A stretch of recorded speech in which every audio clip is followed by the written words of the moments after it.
Very pleasant good night, ladies and gentlemen. I am Rushton Paray. I am a member of parliament for Mayaro, and I am also your opposition spokesperson on matters concerning trade and industry. Now, this evening I decided to do this very short video from home to discuss an issue concerning the status of our economy and so on, and more so this projected growth that has been announced by the central bank. Now, let's take for instance what has been said. So basically, the World Economic Forecast for Trinidad and Tobago, the IMF, basically forecasted that Trinidad and Tobago will see a 2.1% growth in 2023, and that overall growth to 2025 is expected in the area of around 11%. Now, one of the things that we have to try and understand here is, where does these international agencies get their data from? Now, I'm not saying that their data is wrong. I'm not saying that they are incorrect. But I have some issues taking into consideration where the data is coming from and how accurate the data. And I can tell you something. If the data that is being presented is not accurate, it means that business decisions will be very skewed. And we are at a very difficult time in this country for both private sector and public sector agencies, that if we don't get it right, if we don't get these issues sorted out with the right information, we will end up making the wrong decision, and it could really put additional strain on our business. So, where does IDB and IMF get their data from? So, three places that this data comes from: the National Statistical Office, which is what we call the CSO today, the Central Bank of Trinidad and Tobago is another source of data, and finally they go in specific ministries like the Ministry of Trade. So again, I have some issues here that I think is very important. Our CSO has practically been dysfunctional for many years, and it was a manifesto promise of this government in 2015 that within the shortest time frame the new statistical office will be on stream. Well, it's 2023 and we are nowhere any closer to getting that National Statistical Office on stream. But if you wanted to find out about any one item that would make the CSO lose all credibility, you just have to listen to one of the board members at the RIC meetings that they were having lately. He said that they were unable to get any statistical data to measure the social impact that increased tea and tobacco rates would have on the citizens of this country, because the data that they got was from 2009. Now, if that is not a reason to have some serious concerns, I don't know what else would be a reason for that. So I leave the National Statistical Office by itself. Let's talk about the central bank for a second. The CBTT was infiltrated by the Minister of Finance somewhere back in 2016, 2017 by putting himself in many pieces of legislation. So now the Minister of Finance can get in there and look at salaries and wages and look at positions in the CBTT. Now, why is that important? The CBTT must be an independent institution. Their job is to give the government the facts, unadulterated facts, and the government must use that information to create policy to either fix a problem or enhance a positive situation. When you have a minister and Ministry of Finance that can go into the central bank willy-nilly and do what they please, we have a problem with that. oh, there is a pending problem, a bigger pending problem that we ought to be worried about. And finally, in terms of the sources of where this data is coming from, we just have to look at the Ministry of Trade. Now, you would have been reading in the newspaper lately that the Ministry of Trade has advised that we've had such an overwhelming increase in trade over the last 18 months, basically. Now, two things that you have to remember. That one, coming out of the pandemic, when most businesses were shut down, most factories were shut down, well, it's only obvious you're going to see this huge jump, this huge increase in terms of manufacturing output. But more than that, a few years ago, they gerrymandered the categories of how they determine energy exports from energy manufacturing exports versus non-energy manufacturing exports. So what they did, they took a lot of energy products, like in the downstream sector, urea, methanol, ammonia, these things, and they moved it from energy onto non-energy manufacturing. So what it meant that coming after the pandemic and then the Ukraine-Russia war, there's this huge demand for energy. Prices skyrocketed. I mean, ammonia went from like $300 US per ton to over $1,200 US per ton. So you would see this drastic improvement in manufacturing. But it is stuffed with energy products inside there. Now, that being said, the data also showed that the Manufacturers Association did reasonably well with some increases in other areas, food and beverages and so on. Now, they did that on their own because they have been demanding the state provide some additional support for them because they have a very ambitious requirement of doubling their output by 2025, which is just 2 years away. They've been asking for the government to look specifically at the issues surrounding the ease of doing business, issues around the port, customs and excise, delays on the port. There's an issue of harnessing on migrant labor, increase in labor resources in the manufacturing sector. All of these VAT refunds, the inability of many of these companies to get their VAT refunds, these are all things that the manufacturers have been fighting for. They've been trudging forward and they've been doing reasonably well, but they can do much more. And they feel that they can do much more if the state pays attention to what they're looking at. So, taking all those three issues into consideration from the NSO or the CSO, the central bank, and the issues around the recategorizing on trade, I would take whatever data that is coming out of the central bank with a pinch of salt. So those are some of the things that I wanted to make sure that you understood as to why there is an inherent mistrust of the data. So as we move on, the question now stands: what strategic decision has the PNM government made to grow the economy over the last 7 years? That's an open question. And the response to that is none. There has been no strategic move by this government to do anything in the last 7 years to move our economy forward. Now, if anybody knows of any, I'm happy to be reinformed. Somebody tell me one strategic deal or arrangement that has been made. I don't think any has been done, and if anybody can point out any for me, I will change my slide from none to one or two or three, as the case may be. Did the economy grow in 2022? Is there positive growth expected in the next 3 years? Well, to put it in context, we talk about how this was post-pandemic, and there would have been a natural increase in output over the last period.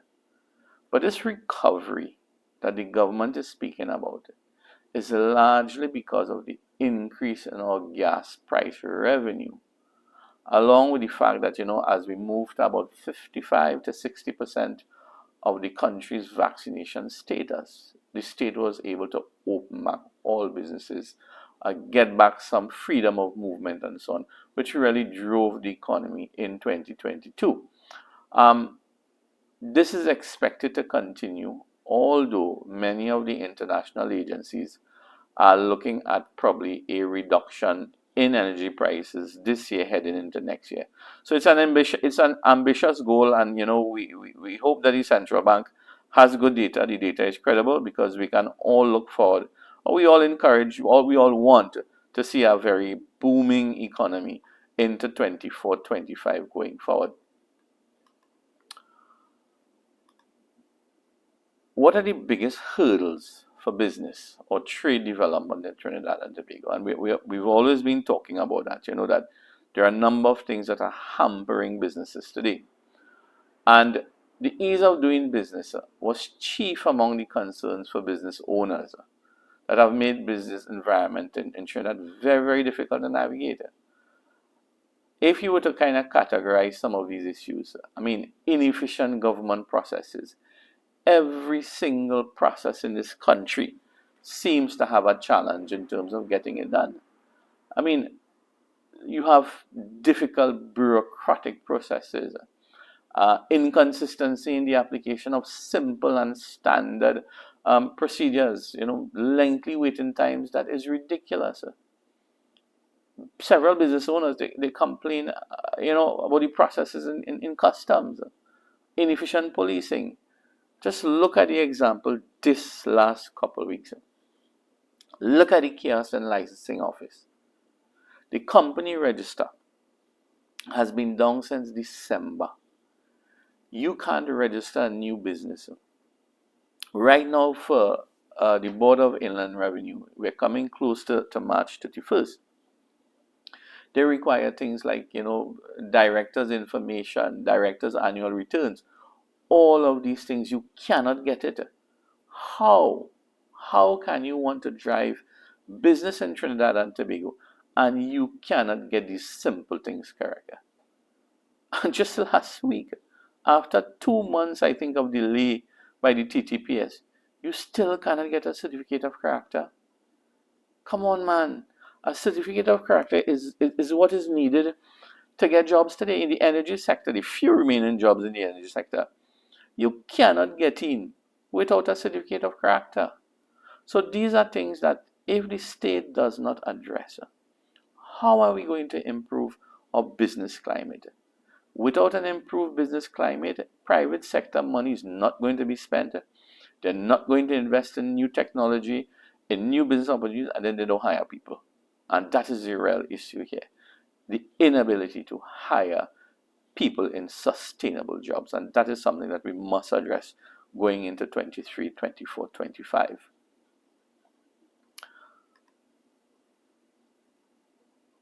Crime. Crime is one of the biggest issues in terms of the stunting of economic growth. That is something that the state must address as well. Look at, it is absolutely impossible to sustain any type of economy with positive growth projections, increasing revenues, while we are experiencing record-breaking and skyrocketing murder rates.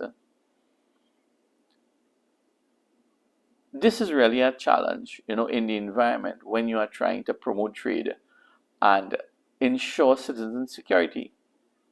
Economic growth and development cannot be sustained in the midst of uncontrollable crime. So this crime issue is something that we must address. You're talking about businesses have to spend more money. Profit margins are already low. And you have to look at security, you have to look at burglar proofing, you have to pay for transporting your money to the bank and so on. That is a challenge. What about mobility? Mobility in the evenings for the service sector. A lot of people have been restraining from going into restaurants, clubs, nighttime activities because of the increase in crime. So how do you want to drive an economy when you can't have these basic items under control? One only has to look at the Philippine experience with Duarte. Now, he took some very extreme measures in terms of dealing with crime and the drugs and the drug trafficking and so on. But they were able to get it under control and drive the internal economy in a very positive way. Now, I'm not saying that I condone what President Duarte did. That's a different society. That's a different measuring tool that they have across there. We operate a little differently here.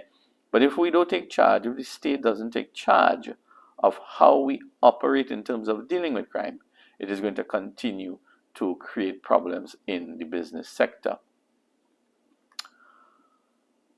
Inflation. This is another key issue. We have to deal with both domestic and imported inflation.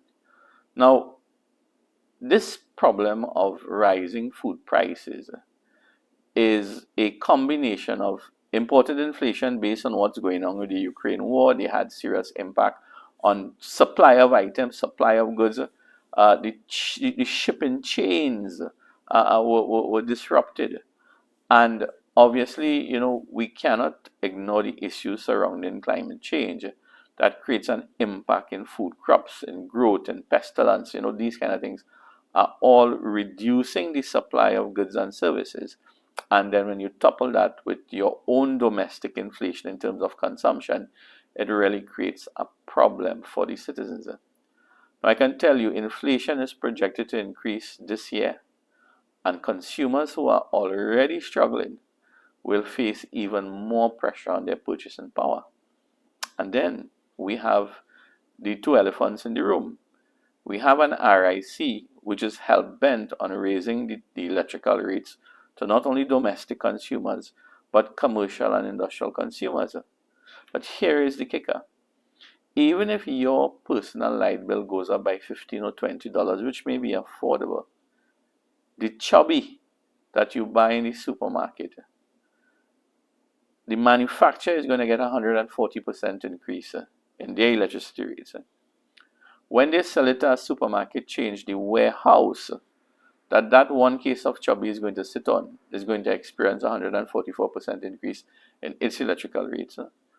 The supermarket shelf that it lands on to be sold to you, that too is going to incur 144% increase in the electrical charges. So when you think that it's only your $20 for your domestic fee that you're going to be paying for, I am telling you, ladies and gentlemen, you are going to be paying on that chubby 3 times the electrical rate for all the commercial enterprises involved in that. And then I understand that the property tax is not too far. Again, if you live in a basic home and your property tax may not be more than $300 or $400 for the year, that's good. You may be able to afford it. But the commercial building where the chubby is being made is going to be paying property tax.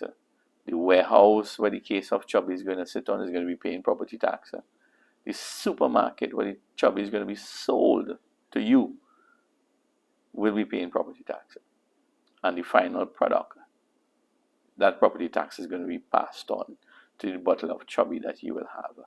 So you think for a second, what will be the final price of that bottle of chubby? And the greatest of respect to SM Jelly, my apologies for using chubby, but I think that is a product that everybody knows and you could, connect with it as being a household item. So just pay attention to how that's happening. So what can be done to soften the blow of global inflationary pressures on food? Well, it's not an easy task. But food, we should be encouraging farming and agricultural pursuits. Although supply chain disturbances due to the conflict in Ukraine are beyond our control, we can really focus on making agriculture, that sector be more appealing for our youth, our community members, and especially our migrant labor force. We have probably about 30 to 40,000 migrants who are all from, coastal cities in Venezuela, who are quite familiar with agriculture and agricultural work. So why are we not doing more to bring them into the labor force to help us with our food production? Agricultural techniques is important. We have farmers here who are practicing traditional farming that they learned from their grandfathers and their fathers, and they are practicing it now. we are unable, or we have been unable to get new and modern agricultural techniques, things like vertical farming, aquaponics, and so on. There are a large amount of products agricultural products that can utilize these new technologies in order to increase or ramp up our production. There's another area that we must address. It's insurances to farmers. I can tell you that insurances in Trinidad and Tobago, they tend to stay away from insuring crops. Our fishermen, they've complained consistently that insurers refuse to, cover insurance for their boat engines and nets and so on because of the amount of theft that happens in that industry. But how do we improve? How do we improve our agro-processing sector? If we don't increase our food production, our domestic food production, we will continue to be beaten by the inflation on imported goods. We are still about $1 billion per year in terms of our imports for food items. So we have to be looking at methods to boost national food security. We need to foster economic variety. And by doing all of this, ladies and gentlemen, we will be in a good place to create new jobs, bring on more people to the labor force. And when you put more people to work, they spend more money. And when they spend more money in your local economy, your local community, it drives local economic development. So that is something that the government ought to be focusing on in a very significant way. So with all the talk, when you listen to the Minister of Finance, they talk a good talk, that, the country is doing better. We've recorded surpluses for the last 2 years because of the increase in energy prices. So the question is, are you, the man on the ground, feeling the effects of this improved microeconomic condition? And that's a reasonable question to ask. Again, I said this increase was because of the rise in oil and gas and petrochemical prices above the pre-pandemic levels. But you see, when we have to plan our economy based on these increased energy prices, right? Are we planning for what happens when the shock is over? Because shocks are short term, especially in the energy market. These are short terms, they don't have very long lifespan. What specific policies is the government talking about in order to reduce the dependency on these shock increases? What do we go with in place when the shock is over? So therefore it is very, very crucial that we take some of this money and we put it into non-expenditure spending, not in salaries and payments and so on. It must go into a viable economic areas. Why after 6 years the Moruga processing plant is still not 100% functional? That is a key agro-processing investment. I think it was about $35 or $40 million that we would have spent in that area. Why up to today we still do not have that facility up and running? That's just one example, and there are many, many others. I want to go into a bit details into some of the problems that we are facing today, right?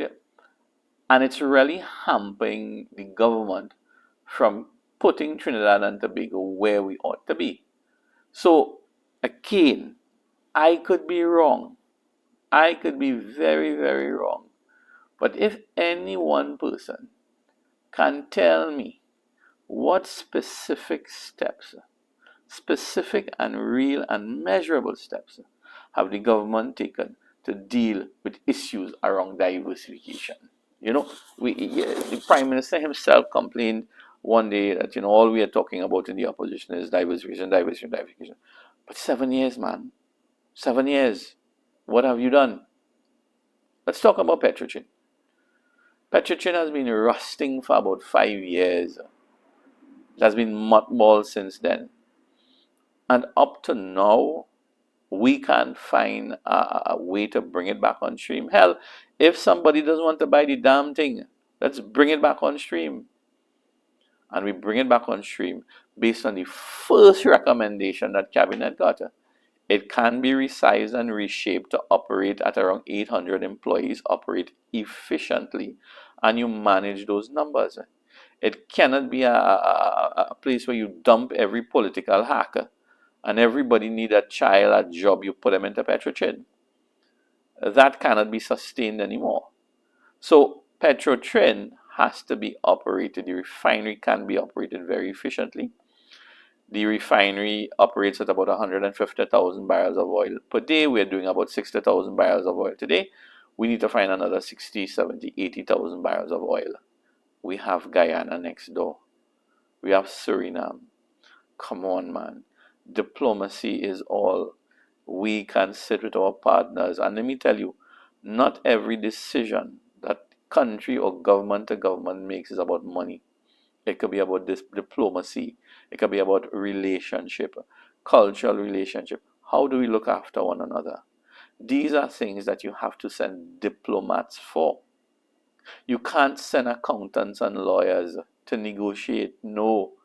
You need diplomats. You need people with foreign affairs expertise. And who do we send? We send Dr. Rowley, a geologist. We send Stuart Young, a lawyer. And you're wondering why we're not cutting a deal with anybody. Even the Dragon gas deal has fallen apart. Delcy Rodriguez is an eminent foreign expert, foreign affairs expert. She's a diplomat. She's worked in Europe. She's worked all over Latin America. And you really think Rowley and Stewart could go confuse that lady? Well, they have something else coming. Look at another big issue that corporations are looking at. It's our procurement legislation. In Guyana, you have the president talking about transparency and making sure that all the contracts and stuff are open, and the Guyanese people should really see how the money is spending. And I agree, it's a lofty ambition. I don't know how successful he's going to be, but he's calling it out. But look what we've done. We have ripped apart our procurement. We have ripped out all the teeth.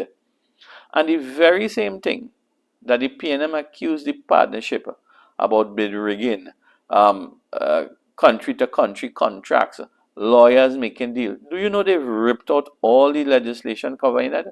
So no, the procurement legislation doesn't cover government to government contracts. So if the Chinese decide to do 200 contracts between the next 5 years, the public has no scrutiny of that.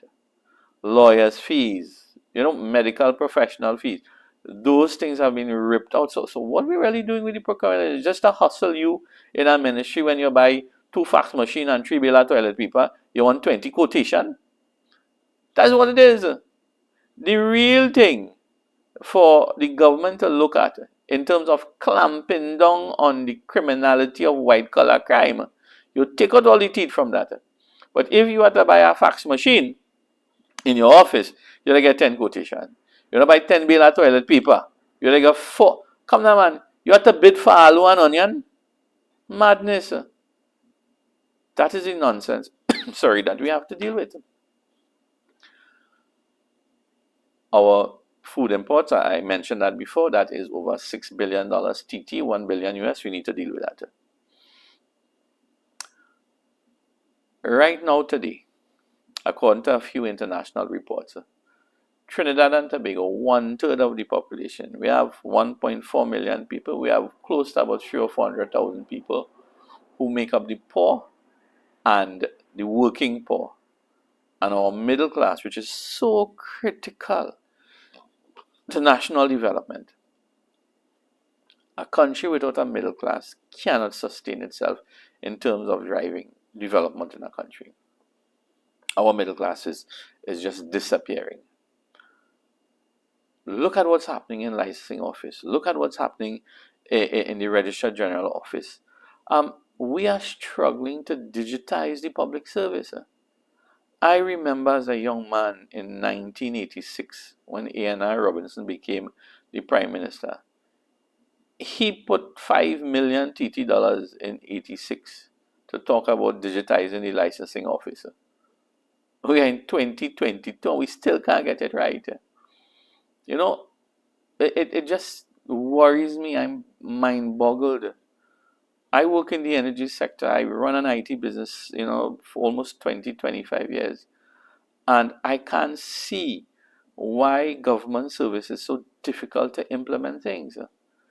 I don't know. I know they have smart people. I mean, it's the very same people who we hire in our business. But what it is about government service that, I mean, that people just can't get anything done. Look, I've listened, in terms of the development plans for Guyana, because Guyana is, I mean, Rowley could tell me go Guyana if I want. He could say anything he damn want. That is his business, right? But you're listening what they're doing. Talking about they want to take some of that money, that wealth, and build schools and roads and infrastructure and so on. In Trinidad and Tobago, no schools have been built. None. But $131 million was spent to make Skinner Spark smaller. We can't have a international football match, anything in that park anymore.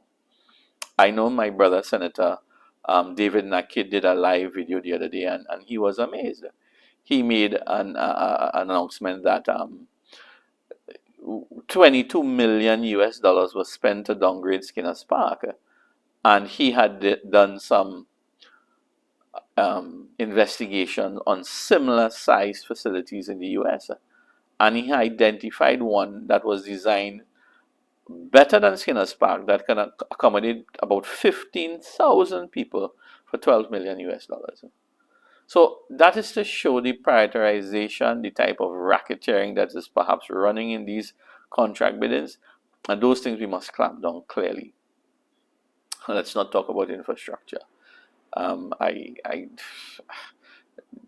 roadway, the road, I mean, in my area alone, we have about 190 landslips. You drive from San Fernando to Galeota Point, and I mean, by the time you reach after 2 hours and a half, you're in a mess.